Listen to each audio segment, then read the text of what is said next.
Okay, hello everyone. In today's discussion, we are going to talk about recruitment and selection. Particularly, the selection technique that we are going to discuss is interview and its various types and what are the different advantages and disadvantages of the different kinds of interview.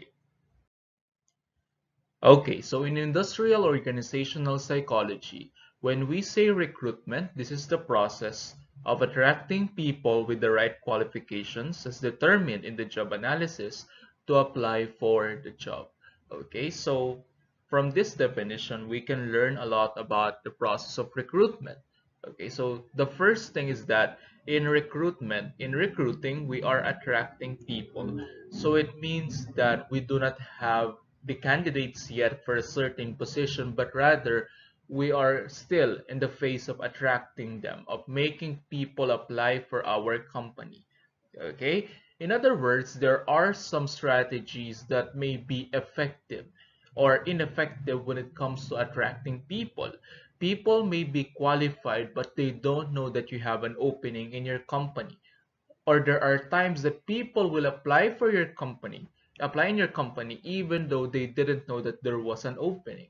Okay, so in general, when we are recruiting, we want people to be interested to be part of our organization. Okay, and when we are attracting people to apply for a certain position, of course we want our candidates to have the right qualifications. Okay, so if you're a big company, it would be expected that there are a lot of people who will try to apply for a certain position. Particularly if your company has a good reputation, of course, everybody in the general population would like to work for your company and they will be proud that they teach, they work, or they serve in your organization. That's why when we are attracting, we would like to make sure that selection, which will come after recruitment, will be easier by being able to filter who are going to apply for a certain position. Of course, we do not want everybody trying for a certain position, especially if they don't have the right qualifications to do so. That's why when you're looking for a psychologist, you're specific that the person needs to be licensed psychologist. He or she needs to have master's degree in psychology. Of course, you don't want non-psychologists to apply for the position. Okay, you don't want people to apply just because they're curious, but rather because it happens a lot in real life. Okay, according to recruiters, but you want people to apply for a certain position out of their own volition because they decided that they want to be a part of your organization, and at the same time they have the right qualifications. Okay, they have finished the right degrees, they have the right experience. Of course, we do not want to hire the person with qualifications that are not enough, because when we hire someone, it will be very difficult for us to terminate that person if he ends up not having the right qualifications for the job. Okay, so we want as much as possible to reach our desired qualifications. And how do we determine these qualifications that we're looking for, like master's degree, knowledge in driving, or that may be background skills in farming, etc. So there are different kinds in the world with different qualifications. So in order for us to know what are the qualifications that we require, we need to conduct job analysis. And for a full discussion of job analysis, I've prepared a separate lecture for that. What I would like you to realize at this point is that we cannot separate job analysis from the various functions in the human resources. Okay, because if there are a lot of companies who take job analysis for granted, that's why you can't blame them if if their staffing is not that they're not their people or their workers are not that qualified because they took job analysis for granted. That's why a responsible HR in a responsible company would do well in job analysis in order for them, in this context, to attract the right person to apply for the job. Okay, because we do not want people crossing from one field to another. Say, for example, they will apply for a position even though their training is not related to what they are applying for. Okay, that's why you need to do job analysis for you to understand a certain position in your company. Say, for example, in your company, you're looking for a psychologist with at least 1,000 hours of apprenticeship, 2 years of work experience, and then a specialization in intervention, drug-related intervention. So how did you determine that in your context you need a psychologist who is an expert in drug intervention? You have done your job analysis. You have analyzed the position. So in your analysis, you analyze or you realize that the company is a company that is, in the fields of substances and drug use. So that's the focus of the company, to give intervention to people who are using substances. Okay, so that's why you need someone who has experience with drug-related intervention. And of course, you want to attract people to apply for the job. So what's the reason for attracting them if you won't invite them to apply for the job? Okay, so you want them to know when and where is the recruitment taking place, where would be the interview, how can they apply, when will be their opportunity to apply for your company, can they send their resumes via email, etc. Okay, so that is the overview of recruitment. Later on, we're going to discuss the various types of recruitment techniques. Okay. The first question that you have to address when you are recruiting is that, for example, the director in a certain office in your company left for another company, hence that position is now vacant. The next question that you have to address is, should I recruit internally or externally? So in layman's term, should I get someone from inside the company to fill in for that position, or should I get someone who is not from the company? Okay, so there are advantages and disadvantages in both internal and external recruitment. The first is that when you do internal recruitment, the advantage is that when you promote someone, of course, there will be more vacancies. Hence, there will be more opportunities for other employees to get promoted. So the advantage is that psychologically, people are going to think that there is growth in their company. Hence, there is a lesser chance for them to leave if growth is what they're after.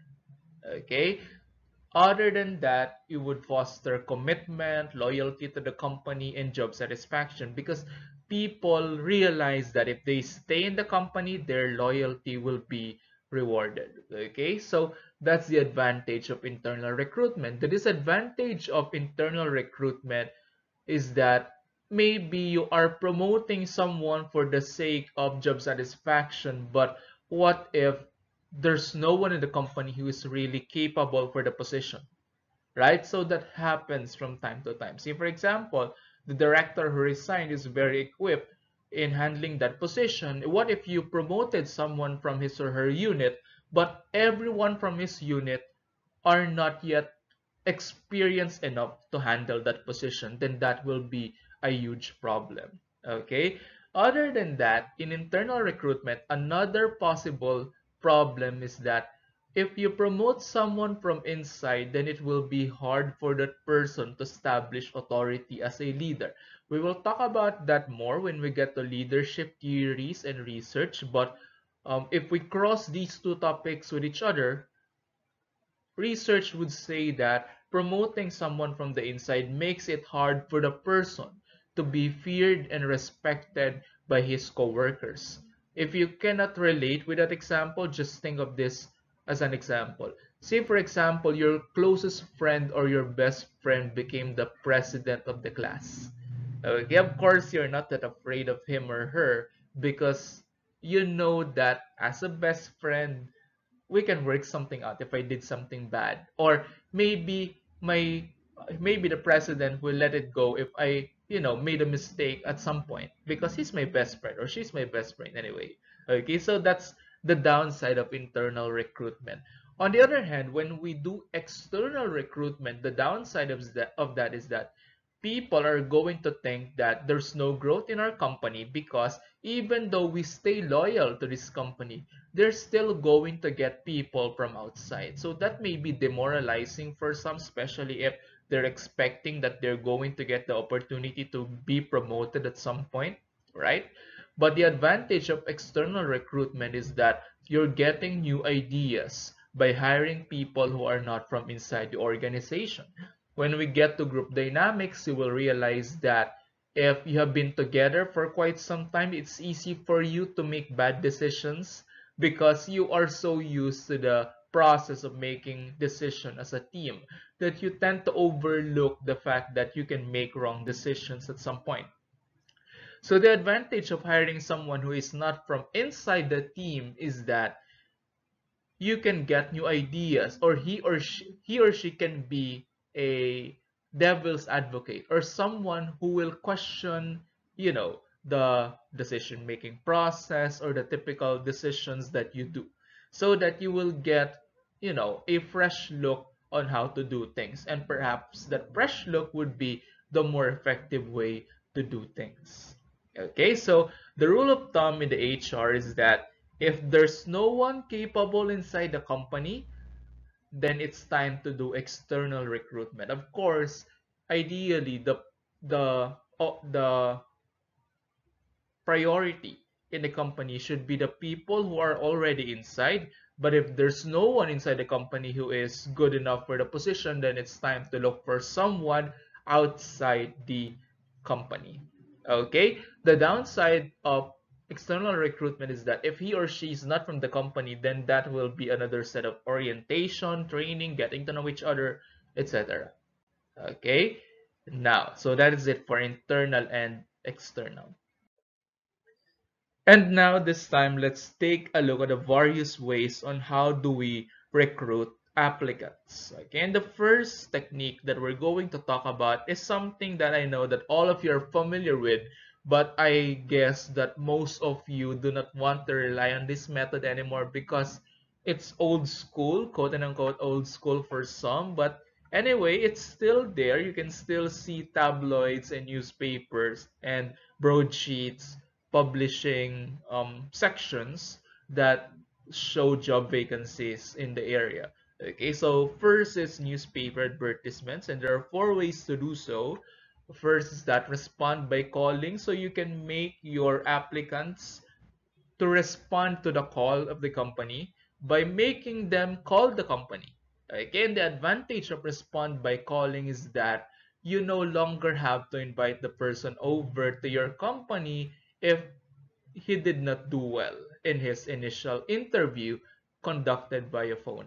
So the advantage of respond by calling is that the call will serve as the initial interview.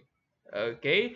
So that you can save resources instead of making that person go to your company for the recruitment or for the interview. You no longer have to do that if you do screening by a phone.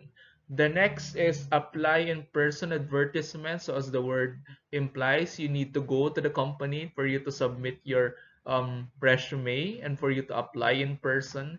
The third one is send resume via email. Okay. And the last is what we call blind box advertisement. So in reality, blind box is not only found in the newspaper advertisement, but rather you can also see the blind box advertisements in Facebook or in, let's say, other online recruitment websites. What is blind box? So basically, in layman's term, this is company anonymous. You are hiding the name of your company. You're just saying that a company in Manila is looking for a psychologist or looking for an architect, etc. So that's how you do a blind box advertisement. And maybe you're wondering right now, what's the reason? Why would you hide the name of your company? So let's take a look at that in the next slide. All right, so here are the reasons why is it that recruiters use blind box approach. The first is that the organization doesn't want its name public. There's a reason why he is hiding, the company is hiding their name. Perhaps they have a bad reputation. Say, for example, something happened that ruined the reputation of the company. Or number two, the company is famous. Okay, so if the company is famous or well known, then I would guess a lot of people would like to apply for that company. Hence, they don't want their, their inbox to be flooded by application letters. That's why instead of putting there that, let's say, for example, Google is looking for a psychologist, then we can just say a company in this location is looking for a psychologist, so that people don't know that it's Google.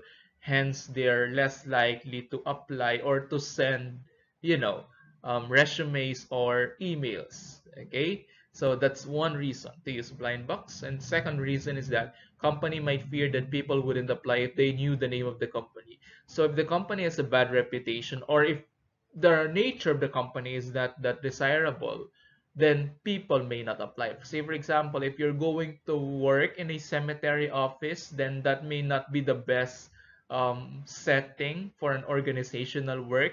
Perhaps people are, not so enthusiastic about working in a funeral parlor, etc. So that's another reason for you to use blind box.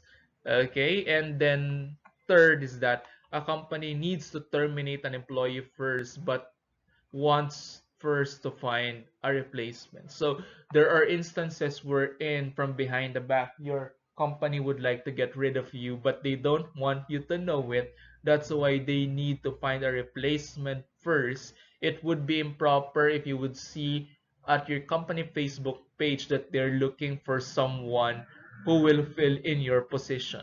Of course, that would be unethical and inappropriate. That's why the best way perhaps to do that is to use blind box to hide the identity of your company, and then to look for a replacement so that the person will not have an idea that you are trying to replace him. Okay, so that is it for the uses of blind box advertisement. The second one is point of purchase advertisements. So this is posted in places where customers or current employees are likely to see them. Say, for example, a pharmacy in a mall would say that they're looking for a pharmacist.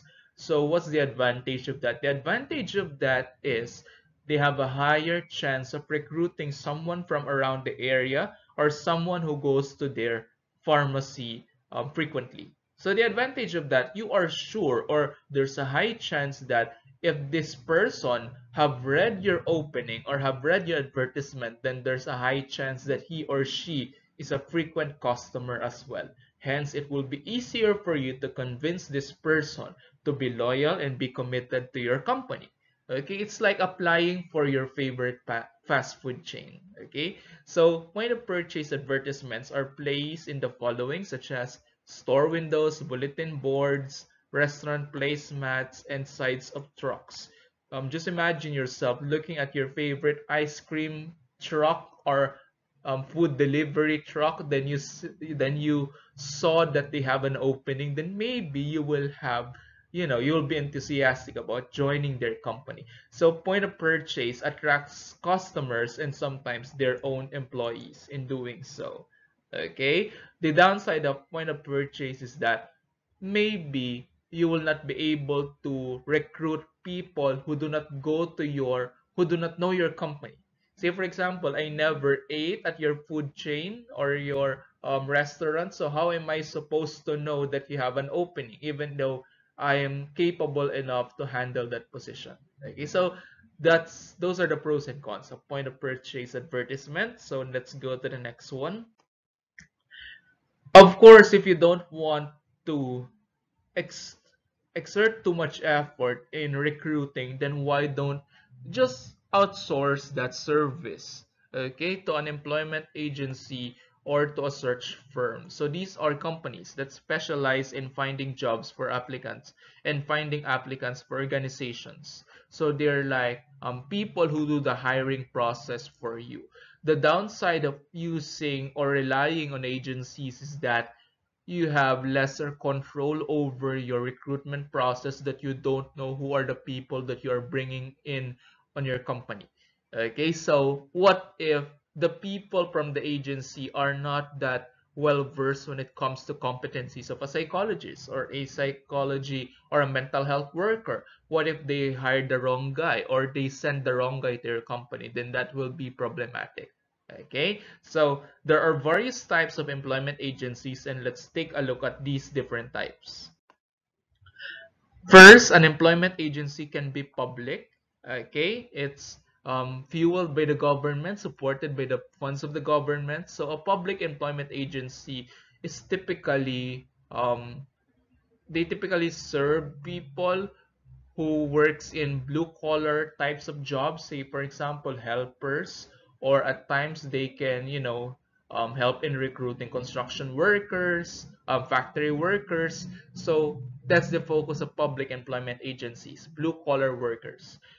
Letter B, employment agencies that are private may help you in hiring both blue collar and white collar workers, meaning professional and manual laborers. While executive search firms are very specific, they only help you in looking for executives, managers, supervisors. So that's the focus of executive search firms. They only look for higher positions. Okay, they only look for applicants who will fill in the higher positions. That's why they're called executive search firms. Like they can look for your next vice president. So among the three, the most costly would be executive search firms. Okay, because they're private. Other than that, you have to pay them a lot to look for your next manager. Okay, executive search firms are also known as headhunters. Okay, so that is it for employment agencies and search firms. Of course, you can also rely on your own employees to, refer a friend or family member.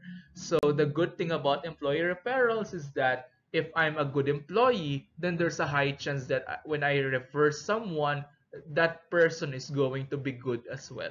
So the birds of a feather flock together. That's the philosophy behind employee referrals. So if I'm a bad employee, then most likely I'm not going to refer someone who is good. I'm going to refer who is someone who is also terrible like me. Okay, that's why you need to be careful with referral. You need to ask suggestions from someone who is capable, who is, a good performer, so that when he or she refers, there's a high chance that that person will also be a good performer. Okay, so the advantage of employee referral is that this is a chance for your employees to gain a little extra, because some companies would like to give bonuses to employees who will successfully refer someone else. The next is job fair. So I would guess that at some point in your life you were able to join a job fair. So job fairs can be these are several employers in one location. So a job fair may be directed to college students if you're looking for fresh graduates, or it may be directed to skilled workers. So it differs. Where do you put your job fair? Do you put it in the college, in a university, or do you conduct your job fair in a public place wherein skilled workers are going to apply in your company? Okay, so it depends. What specific population are you targeting in attracting applicants in your company? All right, so those are the various ways to attract people to your company. Now, this time, regardless of what recruitment technique that you use, definitely people will be there to apply in your company. And some people may be enthusiastic to apply in your company. However, when they're already working, they might lose their enthusiasm, specifically when things are getting out of hand. That's why in industrial psychology, there is a thing called realistic job preview, wherein during the interview or during the first day of the recruitment process, when you meet the applicant, you already tell him or her what is going to happen. So what are the possible positive and negative aspects of the job? The reason for doing so is that as early as in the early phase, you'll be able to tell the reality of working for your company.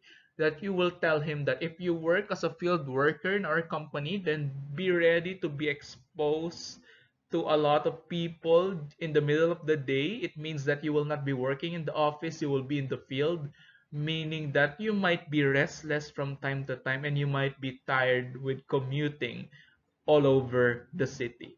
Okay, so the advantage of doing a realistic job review or an RJP is that it will help you filter the applicants even further.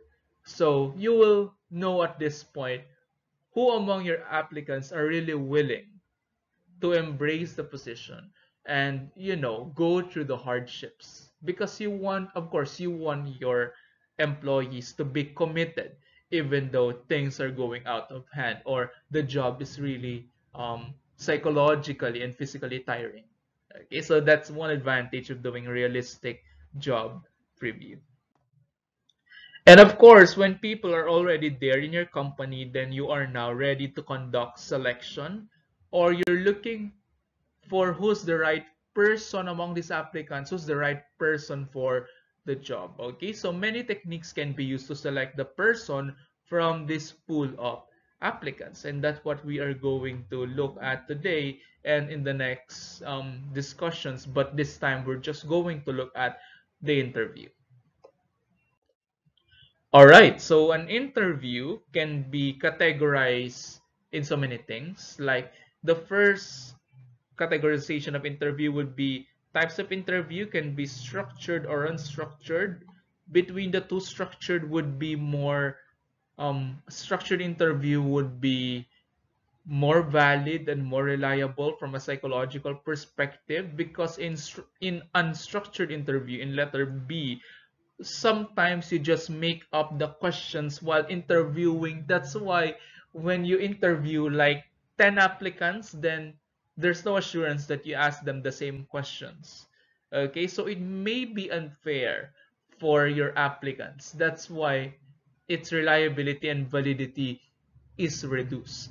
It is advised that you conduct structured interviews so that there will be less biases when you conduct interview.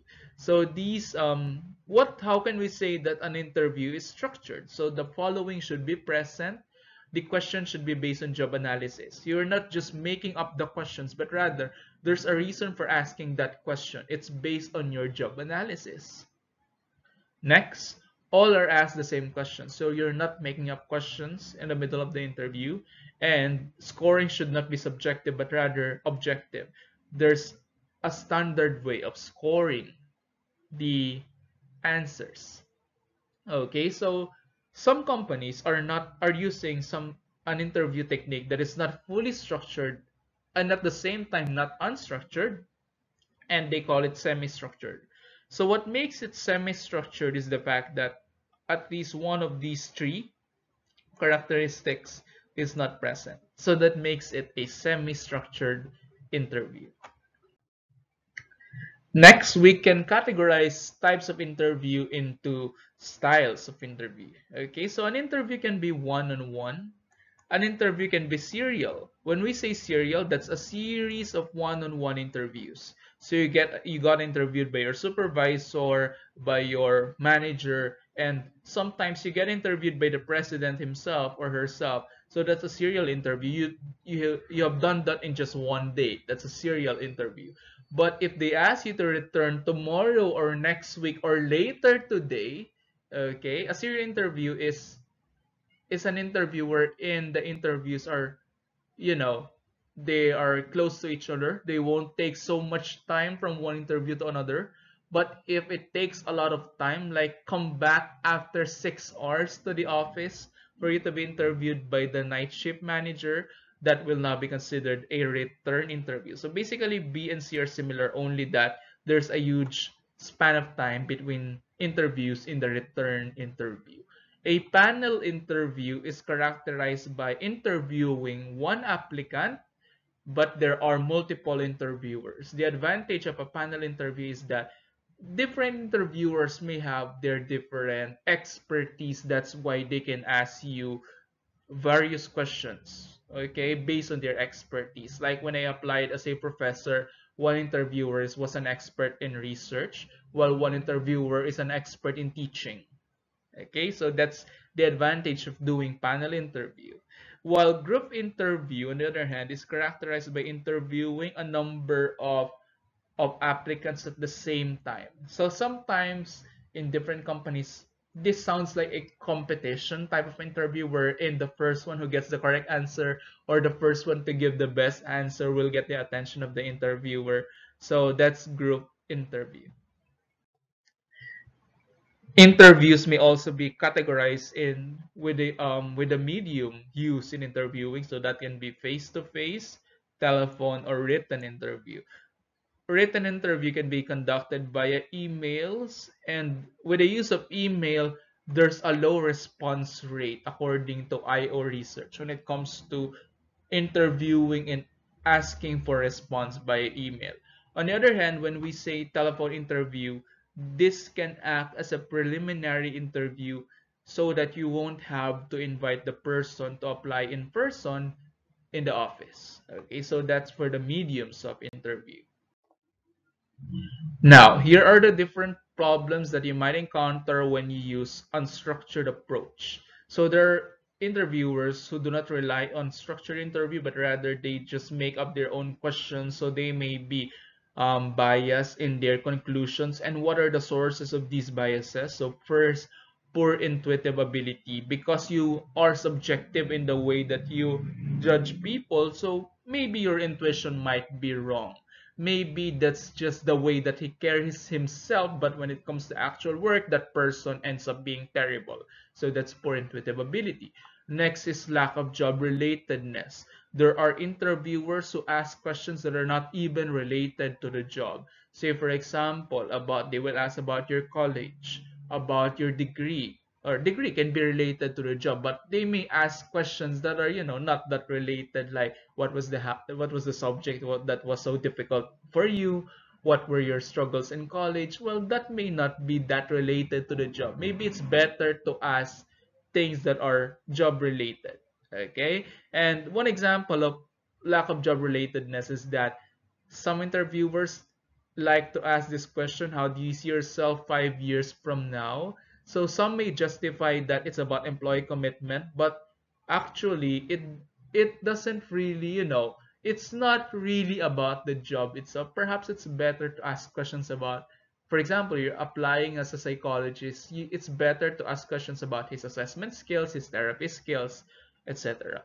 Another possible problem but unstructured interviews, that primacy effects, or what we call first impressions. What if that person has left a good first impression?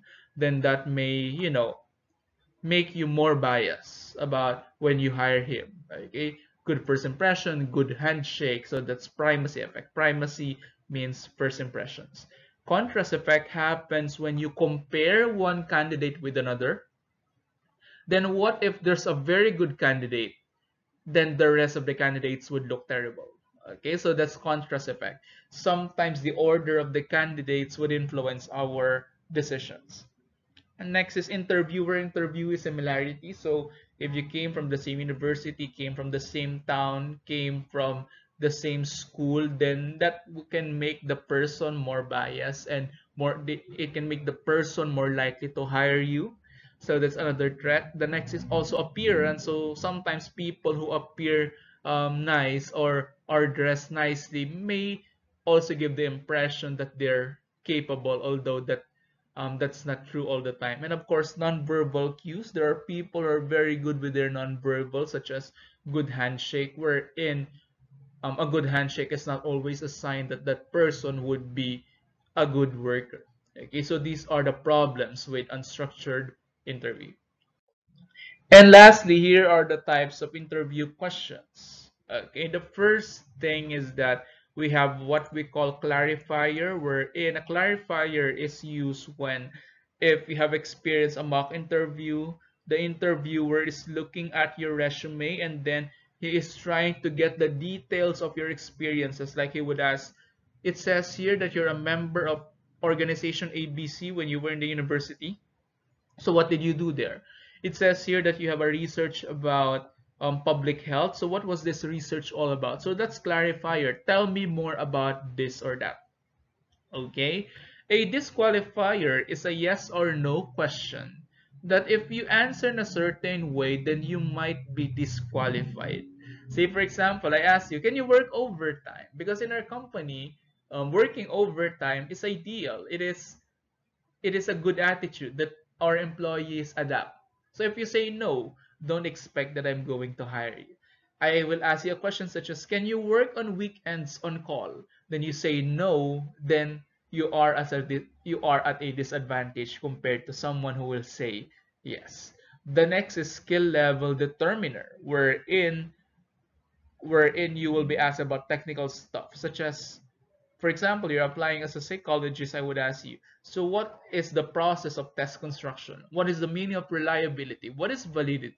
What is an intelligence test? Okay, so these are technical questions sometimes based on schooling, based on academics, based on technical knowledge, applying them into practice. Behavioral or past focus questions are, as you know it, about the past, about behavioral situations wherein tell me about a time that situation A happened before. So tell me about the time that you were honest towards your workmates. So that's past focus. While future focus is the opposite of that. It will be the opposite, such as, what would you do if someone stole your money in the office? Okay, so that's future focus or situational. Between past and future focus, which of the two do you think is more reliable? It should be past focus, because people who are good with storytelling or who are very creative can easily make up a story in future focus, even though that's not really true. Okay, and lastly, organizational fit is about values, mission, vision of the company. So they would say that, I remember when I was applying for this work, my interviewer asked me, here in our organization, our priority would be research. So are you a person who also prioritizes research? So that's organizational fit. Do your personal values fit with the values of your company? Okay, so that is it for the different recruitment methods and the different implications of the various recruitment techniques and the basic selection technique, which is the interview and its various types. So I hope you were able to learn a lot from this discussion. That's it for today, and thank you.